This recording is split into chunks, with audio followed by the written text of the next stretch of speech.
Alright, so we are back with Uzi Ivan, and for those of you joining us on the video,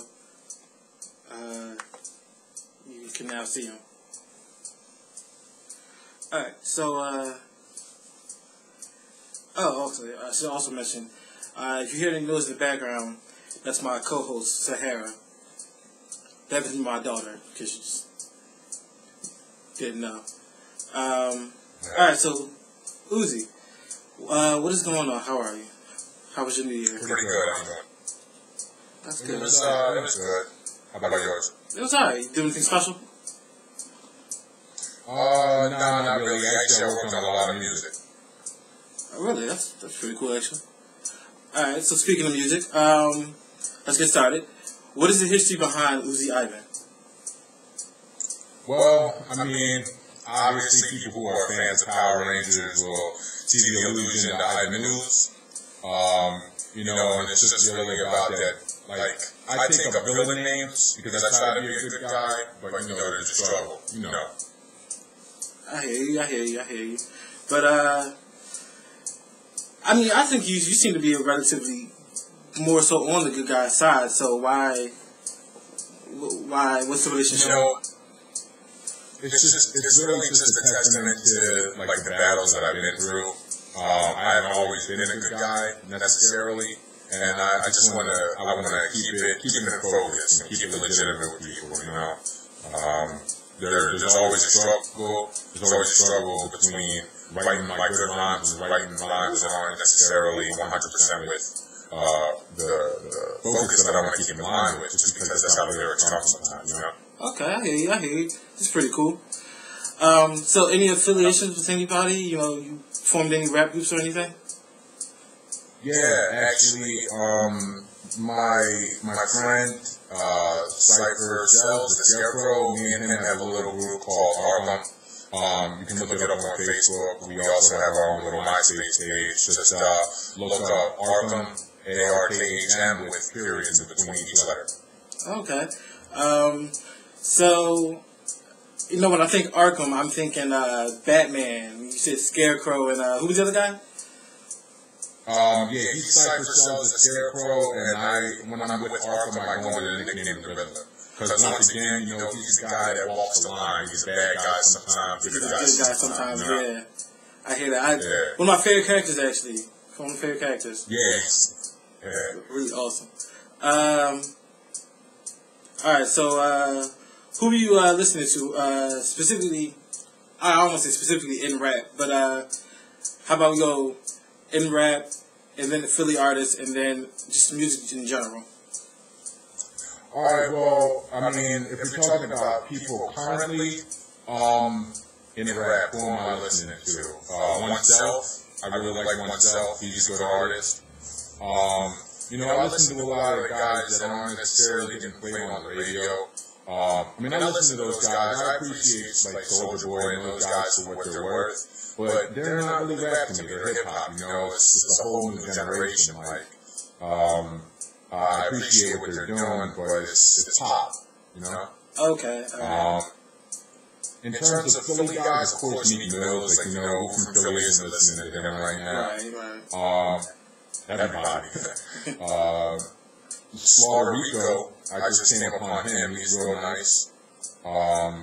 There's a lot of guys. There's a lot of guys out here who are keeping it low key. There's a guy I listen to, Tech Nine. They're not getting played, but they make good music, and it's a shame because they shouldn't get paid for it. I hear you. And if Meek Mills or Cassidy or wow, you just said his name, Slaughter Rico. If you guys are listening, please contact me. I really want you guys to be on my show. That would be like crazy. Absolutely.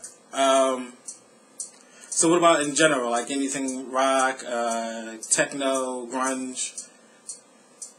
Well, once again, we're talking about currently, so I'm always, Soundgarden just made a reunion tour, and I think that they're brilliant musicians. And I'm going to keep it fully legitimate, I listen to Lady Gaga sometimes. There's an artist that's not like her. There's this girl called LaRue. She's really good. they bombard you when you're like listening to the radio. They bombard you with the same songs over and over again. But every once in a while, you pick something up, and then it sticks out. It'll stick out. I hear you. All right. So, what about some of your inspirations from? What about the past? Like who like Tupac, Biggie, any of those guys? They inspired you? Tupac, absolutely. He's a poet, and I'm all about lyricism. And a lot of people will say Biggie had Pac on lyricism, and I mean, I'll give it to him for what it's worth, because he had punchlines, but I'm really into poetry. That's kind of what I feel. If I had to go for my absolute inspiration, it's Bizzy Bone. Like everything that, like, the way I flow, I feel like I learned from him the most. I feel you. Bizzy Bone from Bone Thugs and Harmony, right? Yes, sir. Yes. Awesome. Alright, so what are your thoughts on the music industry? Understand the music industry is going into really they're in this whole digital phase right now. I want to say 70% of all music that you purchase right now is in digital form. So how do you feel about that? What's the industry doing now? What's its future? What is the future of music? Well, I guess I should address the first part of the question first. The industry, like I said, it bombards you with a lot of the same stuff over and over, but if you really give it a listen, something will stick out. I appreciate what's going on. As far as music sales, I don't know how much of a place there is. Like you said, everything is digital. We can listen to all our music right on YouTube now. As for the future, I really think it's going to be more of just like a personal, people are going to get more personally involved in it, everybody's doing their own thing out here, like a lot of people are trying to make music, so I'm hoping for like a real musical community to start, and like a real appreciation for music to come back. And I completely agree with you.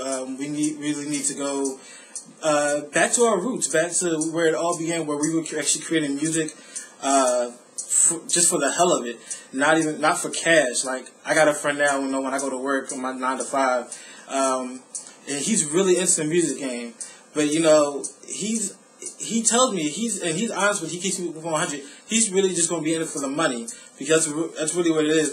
The crazy punchlines and things like that. You got good punchlines, you can make that money. It doesn't matter if you got lyricism or not. I personally care about lyricism. I care about what you have to say. I listen to dudes like Common, like Kanye. I wish I could think of some old dudes off the top of my head, like B.B. King. I used to listen to dudes like that, because that's keeping it. To me, that's keeping it real. So, those are the guys that, like you said, they were really coming forth with something. Especially like back in the day, it was a movement. It wasn't just music. It wasn't just money. These were people that they felt depressed. They felt like they had something to really bring and show the world. It wasn't just about like, yo, look, I got cars, I got money. Trying to make more money off of that whole ideal. They were really actually guys that were trying to put something forth that meant something more. I hear you. All right. So, what about the underground? Do you think that's ever gonna when they become the mainstream?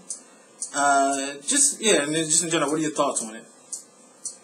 Well, to a degree, I would say in its own way, the underground has already started obviously leaking into the mainstream, because YouTube, everybody can put up a YouTube file.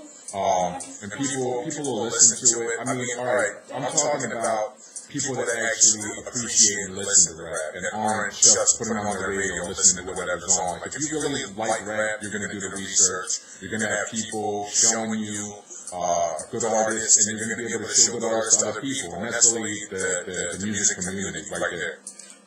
I hear you.